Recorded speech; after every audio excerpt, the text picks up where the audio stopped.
So it's a pleasure to be here. Thanks a lot and good morning. So I'm the last one before the coffee break, so well, looking forward also to that, of course. But today I'm going to talk about micro and nano-optics from lab to fab. And since, well, just before when I was setting up the booth this morning, I already got a couple of questions actually with CSEM and what do we do. Let's just go through a few slides about that. So we are a public-private, non-profit Swiss Technology Innovation Center. We really enable competitiveness by transferring world-class technologies to the industrial sector.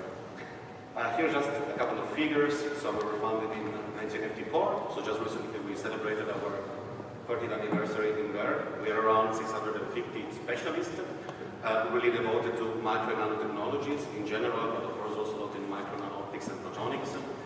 We had a turnover of around 100 million in 2023, and I mean we really serve a lot of industrial customers. So this is just the number since 2018, but of course we'll be doing that for a long, long time.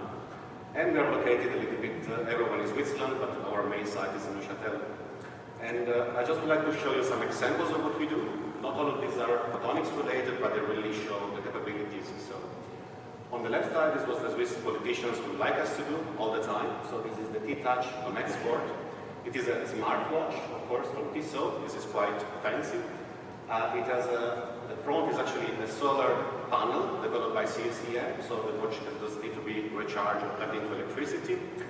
It has a low power operating system from CSEM, and actually on the back there is also a PPG sensor for heart rate and other vital sign parameters. So it's just something very nice to show the CSEM and putting stuff together and integrating and really bringing value into external customers. We also cooperate a lot with the Swiss railway system, so we have some AI services, for example, for determining and planned track maintenance. The third example is actually this time photonics and micro-optics related, so this is a miniaturized atomic clock. It is the smallest developed so far worldwide. It is also the most low power consumption demonstrated so far. It is extremely precise, and I will have a specific slide about that later. So.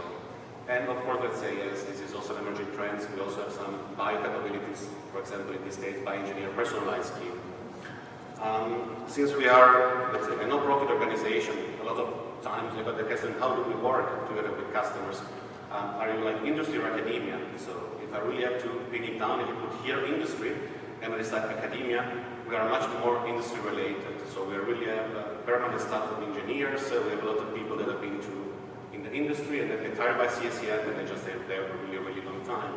So we have, of course, process with built-in confidentiality. We have a lot of industrial equipment. As you will see, that we have a very nice microsystem clean room. We have proven project management methodology, and of course, we have quality certified. And then, I mean, last but not least, it doesn't hurt. Since a couple of years, we also have some kind of service for customers. So most of our customers are actually quite happy with our services. And I mean, when it really comes to optics and photonics, of course, this is a session that's mainly dedicated to automotive, but I would really like to expand a little bit on that. So we really do a lot of components. So I'm going in the left upper corner, and then from micro pillars onto some micro LEDs. We do optical MEMS.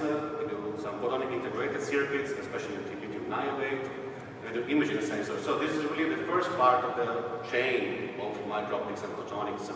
Of course, if you want to expand on that, what do you get? Well, you basically get technologies, building blocks, so putting together these components.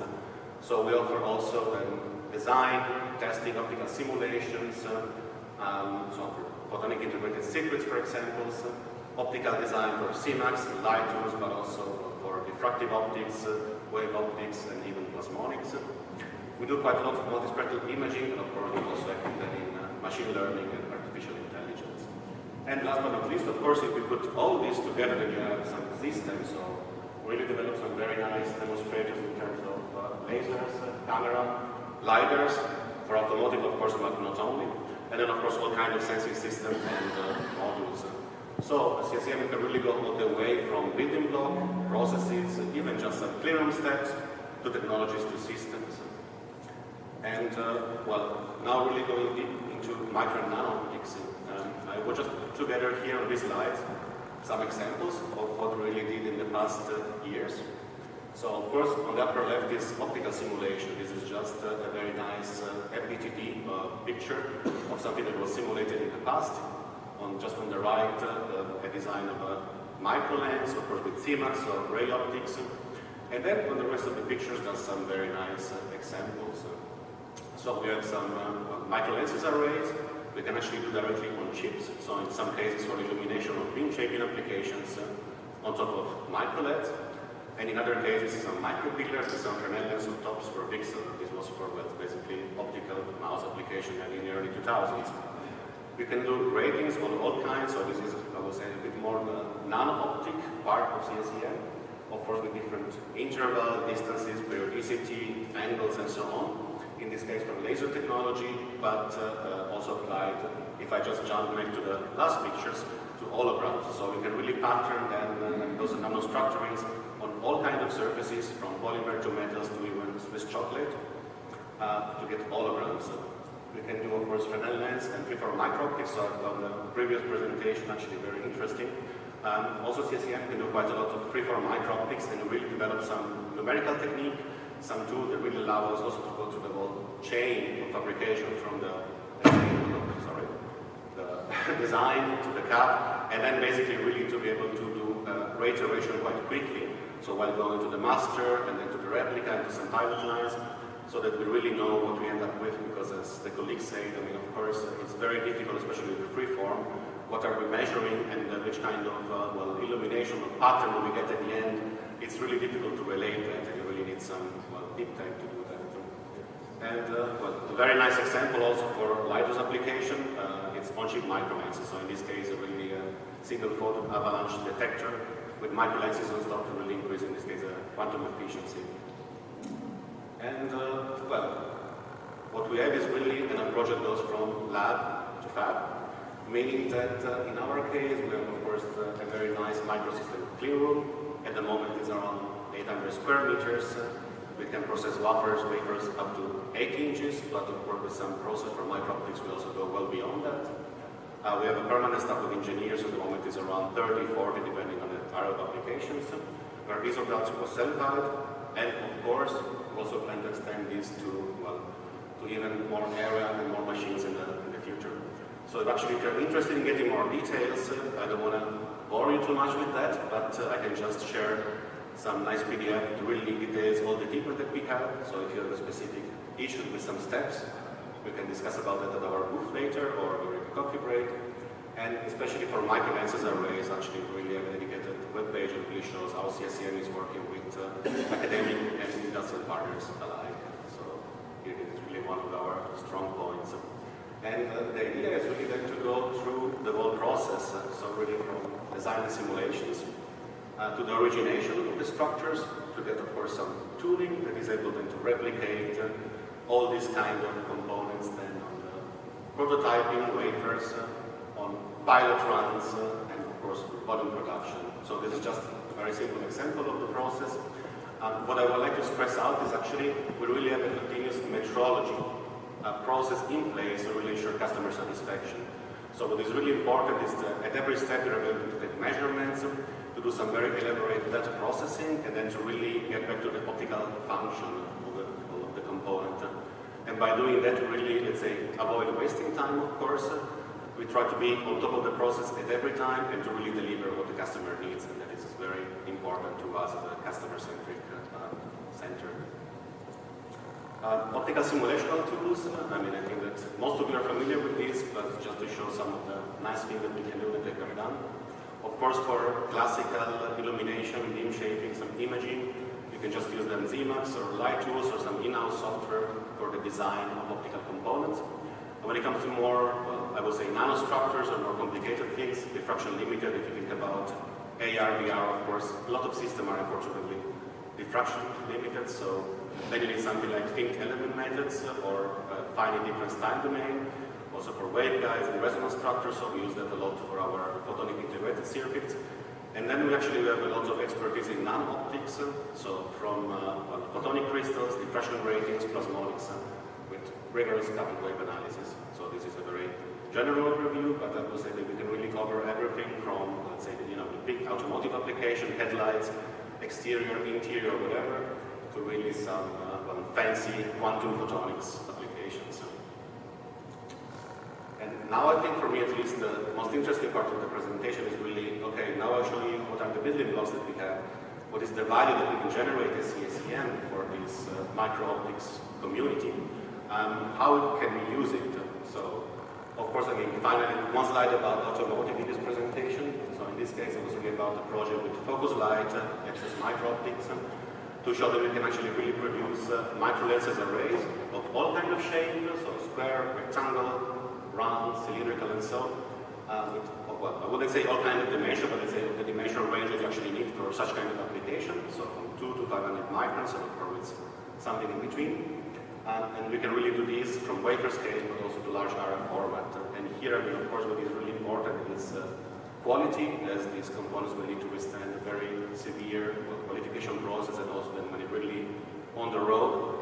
So this is also something that we really take care of. We have also special, well, actually, it's the reliability quality group that is working on this, where they can really do this kind of long-term accelerated stress test. So of course, I mean, this is now for car lighting, and this is a little bit of the future when it really comes to automotive for illumination. So having been at Osram for a while, I mean, I really know that when it comes really to exterior and interior illumination, you want to have now some fancy light structure to tell the owner of the car welcome when it's entering the car. You want to have all kind of nice information on the dashboard. On the external side, for electric cars, sometimes you also want to have some light signal for people that are, since the car is so quiet, you want to actually be able to the people outside that you're driving close by. So this is quite a lot of interesting application for the future, and in my opinion, micro-optics here is really one of the key to reach these targets.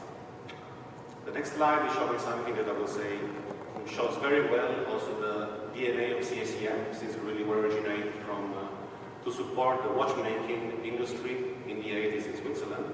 Of course, we developed from that, but this one here is actually the smallest atomic clock on the planet and the most power efficient. So the dimension, you can actually see that here. Is it based on well, clean fabricated MEMS class ion trapping atomic clock? So it's actually a rubidium ion inside the kind of macro cell that you see there on the upper left. But what I would really like to tell you today is actually about some components that are inside. So if I just explain what's there in the atomic clock, you will see that there is a pixel. And of course, let's say the way this works is, if you want an analogy, it's like a pendulum. So the pendulum is giving you a measure of time, but of course, let's say to get that, you really need to give the pendulum a push at the beginning. And in this case, the laser or the pixel that is integrated there is what is giving this ion cell the push. So, and then of course the question, okay, how do I really bring then the light in the correct way to this ion cell? So the answer is actually through this diffractive waveguide that has been fabricated in our micro-optics lab. So you can really see them in the sketch on the upper left, that you have the pixel emitting on top, of course, there is some very efficient diffractive couplers, and the light has been redirected to a couple of photodiodes for feedback quality, or feedback control loop. And of course, we also have some beam expansion so that really the light is hitting then this vapor cell as efficiently as possible. So I think this is really a very nice example of this can be used not only for automotive, but really for quite fancy and specific application. Last but not least, of course, this has been developed with and for Safra, just that original copyright. Then another example of what I've already shown a little bit before. So really then we can do some micro lenses arrays on the photodetectors of all kinds. I mean, in this case, it's once again this single photon avalanche detector. So really to increase the detection efficiency. And I mean, as you can imagine, I need to tell you, so every photon counts for some application. So when you have a LiDAR system that is projecting an infrared laser up to 80, 100 meters, then the reflected, the scattered light from the object that the road is really, really weak. So you really need to capitalize on every photon. And in this case, let's say you can really do that by using putting some lenses on top of every chip. And here what is really a big exception is really how precisely we can actually place the micro lens array on top of the detector. And once again, we really go from the design to the fabrication. So it's, let's say, in one way, one stop shop for this kind of stuff. another application, and this time for something completely different, as someone would say.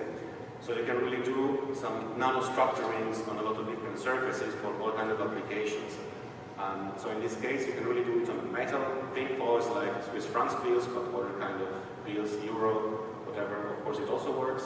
Ceramics, polymers, and here also the application is simply about security, so anti-counterfeiting. Of course on dollar bills that's quite obvious if you want, but there is also a lot of specialized tools or products where you really want to differentiate from a cheap copy by putting some holograms. Because of course, I mean, the holograms can be quite complex to replicate if it's not done correctly, and low-cost manufacturing is not able to do that. So this is really a nice way to differentiate, and of course, I mean, this, but not only this, because you can also apply it for aesthetical reasons. So now if you think once again about luxury watches, you can also have something like that inside one of those, and of course, it's just nice to look at. Okay. And in terms of application, now this is going a bit more towards photonics than really micro and nano-optics. But at CSEM, we have one of the few thin-film lithium niobate platform in Europe. So we really offer some real estate to people that just want to design their own photonic components. So there you can see some diffraction, and some couplers, some resonators, and so on. So really we have a foundry that does that, and we offer to partners a complete product development kit. So you can really take that and design functionally then what you need to have in terms of application. We give it back to us, we really produce it, we simulate it, we test, and then we just deliver it to you. And let's say this is of course at the moment very in demand because of the need for high data transmission for data center for artificial intelligence, something that will grow and grow in the upcoming years. So, and well, in terms of application, actually that's what I wanted to show to you today. But there's something coming up next. So first of all, I mean, we have a booth. So for anything, please just come to visit us at the chat, have a coffee, and then we can discuss about any interaction how CSEM can actually help you to reach your targets. But we also have 2 more talks given by some nice colleagues. So Guillaume Basset will actually give a talk about experimental network together with Space Technologies tomorrow. And Egwene will actually talk about the optical interconnection between optical fibers and these photonic integrated circuits. So please don't miss that. And of course, I mean, if you have anything that we can help you with, my pleasure to discuss it with you. Thanks a lot.